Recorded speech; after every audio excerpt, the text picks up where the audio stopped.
Penguin Random House Audio presents I've Seen the End of You, a neurosurgeon's look at faith, doubt, and the things we think we know. This is the author, W. Lee Warren, M.D. Dedicated to Elmer, the first friend to become my patient. Mike, the first patient to become my friend. Mitch, for teaching me how to grieve and still laugh. Philip, for encouraging me to write this. Patty, for a life well lived. Lisa, for showing me the way forward, no matter how dark the path sometimes is. Author's note. The stories in this book are true. I've changed the names and some details of all the patients and most of the physicians I discuss. In addition, some of the patients are composites of several real people in order to illustrate aspects of their care without risk of identifying them. Conversations are reproduced from my memory, and the dialogue is true to the spirit of the conversations, even if the actual words I use have been changed. Pastor John is an amalgam of numerous hospital chaplains, and Doctors Stinson, Grossman, Grimes, and Jackson are wholly fictitious representatives of colleagues. Prologue.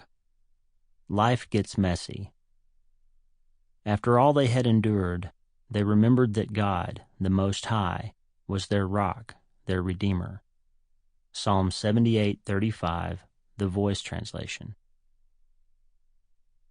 The most difficult and dangerous surgery I've ever performed, I wasn't trained for.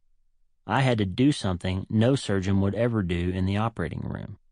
I had to learn on the job. In the story that follows, you will learn that the title of this book refers to a kind of brain tumor, glioblastoma multiforme, that is almost 100% fatal. My experience with this tumor made me ask questions about how I could honestly pray for my patients or give them news with any credibility or integrity when I already knew they would die. This moral dilemma put me in touch with my spiritual mentor, Philip Yancey, who encouraged me to write about it.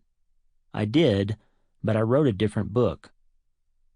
I thought, when I wrote my story of being a combat surgeon at Balad Air Base in Iraq, operating on soldiers, civilians, and terrorists alike while coming to terms with the end of one life and the beginning of another, that was my story. But often, the things we think we know are just that, things we only think we know. I've been a person of faith for all my life, but I learned early on, in the trenches of a crumbling first marriage and the bunkers of the Iraq War, that dogmatic belief is not life-sustaining. Only grace is worth believing in.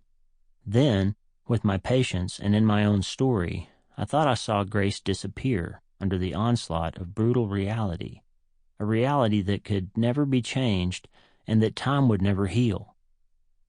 I used to look at my patients' brain scans, see the glioblastoma I knew would ravage their minds and destroy their lives in the coming months, and say to myself, I've seen the end of you.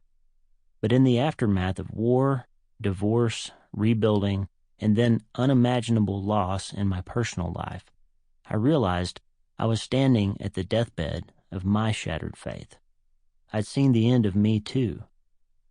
So I faced the greatest surgical challenge of my life, stitching together fatal cancers, dying children, and Christian cliches to heal the faith I'd lost and hoped to resurrect in some unforeseen new form. What happens when our messy lives mess with what we think we believe? Part 1. Before. Hope, in its stronger forms, is a great deal more powerful stimulants to life than any sort of realized joy can ever be. Friedrich Nietzsche, The Antichrist. 1. Riptide. If you have questions, ask away. Just be prepared when God answers. Craig Rochelle, Hope in the Dark. Rosemary Beach, Florida, summer 2007. Don't get so far out. I yelled over the wind and the crashing surf. The kids were playing in the waves, laughing and grinning and dunking one another, their heads popping out of the water and going back under like fishermen's bobbers. The day had been almost magical. For a blended family like ours, getting everyone together in the same place at the same time was something of a miracle in itself. Lisa and I sat on the beach, soaking in the sun and the love and the togetherness we so needed. Our older son, Josh, was 22 and about to move from Alabama back to San Antonio to work for his dad. Katie was 18 and head over heels for my scrub tech and Iraq war colleague Nate, who had come to work for us after the war and had tried for years to resist falling for his employer's daughter, to no avail. Kimber was 15 and lived in a nearby town with her mother, along with 13-year-old Mitch and our youngest daughter, Kaylin, who was 10. Our family was a beautiful, blended mess, but it was our family, and having everyone at the beach together meant the world to us. When God brought Lisa into my life, her kids, Josh and Katie, and my kids, Kimber, Mitch, and Kaylin, instantly became our kids.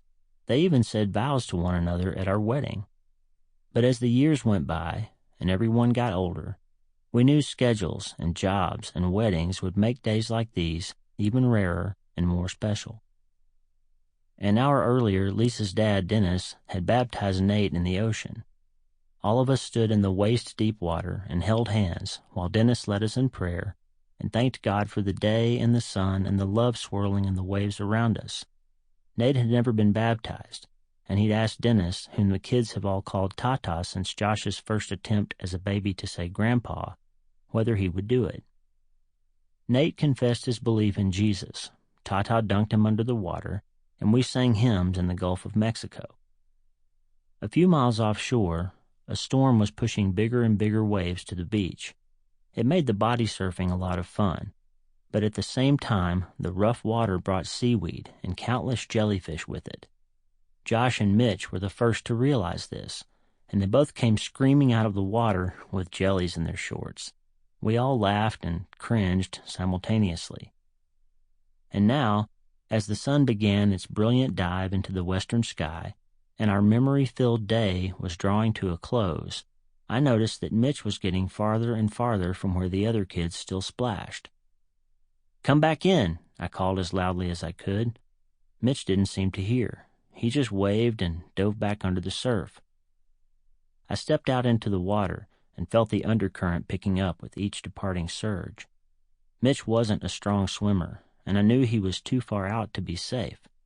I waded into the surf to get him, but when Josh heard me call, he noticed his little brother and swam out and brought Mitch in. Josh and Mitch came bounding out of the ocean together, laughing and smiling with their arms around each other.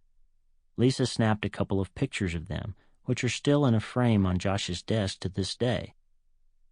I can see that scene in my mind's eye now, a decade later. That's what our family does. We swim out to help one another. From the moment Lisa and I decided to blend our two families into one, it's been all in for all of us. The kids never called one another step-siblings. It's been a beautiful, healing experience to see God turn two hurting groups into one whole tribe.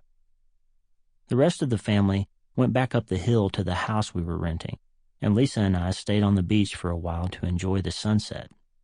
We held hands and talked about how faith and family in days like this were so important.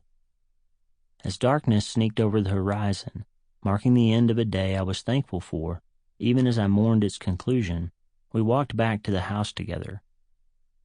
In my mind that night, I replayed the pictures of our 5 kids in the same frame. I could see their smiles, hear their voices, and feel the love and emotion during Nate's baptism and our special time together. The next morning, we would be returning to Auburn, Alabama, and I knew that within a few days our vacation would slip into memory as we got back to work. Lisa ran our practice, and the business of solo practice neurosurgery gave both of us more work to do than we'd ever imagined. My last thoughts before I slept that night took me back to the kids in the surf. I could see them playing, see the waves getting rougher and the hidden dangers like jellyfish and riptides lurking around them, See. Sample complete. Ready to continue?